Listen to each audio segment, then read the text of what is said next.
E aí pessoal, tudo bem? Vamos para mais uma rapidinha? Então vamos lá. Nepotismo e cargos políticos. Dá para a gente nomear, dá para o prefeito nomear um parente dele como secretário de assuntos jurídicos, um secretário de finanças, por exemplo? Primeiro vamos ver o que é nepotismo. Onde que está essa vedação? Na súmula vinculante 13 do Supremo Tribunal Federal, a nomeação de cônjuge, companheiro ou parente em linha reta, colateral por afinidade até o terceiro grau, inclusive da autoridade nomeante ou do servidor da mesma pessoa jurídica, investido em cargo de direção, chefia ou assessoramento, para o exercício de cargo em comissão ou de confiança, ou ainda de função gratificada na administração pública direta e indireta, de qualquer dos poderes da União, dos Estados, Distrito Federal e municípios, compreendido o ajuste mediante designações recíprocas, é o nepotismo cruzado. Isso tudo viola a Constituição Federal. Por quê? Porque viola o princípio da isonomia, viola o princípio da impessoalidade, viola a regra do concurso público. Então, o STF definiu na súmula vinculante número 13 de que isso é proibido.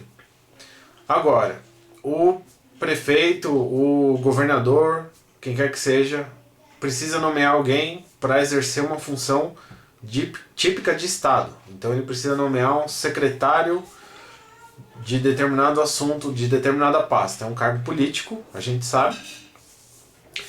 E ele quer nomear uma pessoa da confiança dele que por um acaso ele está enquadrado nessas situações aqui de parentesco. Pode ou não pode? Então, o STF, no RE 825-682, disse que essa situação não viola a súmula vinculante, então ele poderia nomear. Tem um outro julgado do STF que cita até o caso dos irmãos Kennedy nos Estados Unidos.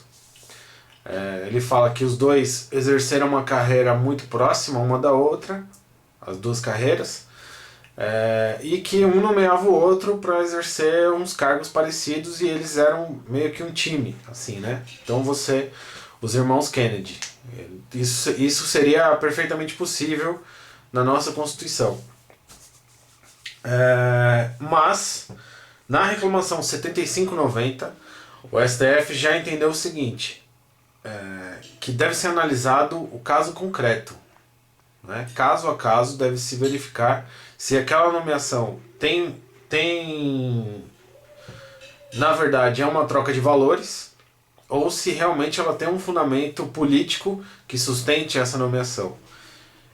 O que de certa forma a gente pode entender como uma intervenção do judiciário nas questões políticas, né? Aquilo que a jurisprudência do STF veda. E o STJ segue o STF, segue aquela posição tranquila do STF que poderia. O STJ vem nos últimos anos seguindo essa linha, mas é só uma advertência aqui com relação a essa reclamação 7590 do Paraná, que deve ser verificada no caso concreto. Tá certo? Falou pessoal, até mais, paz para vocês.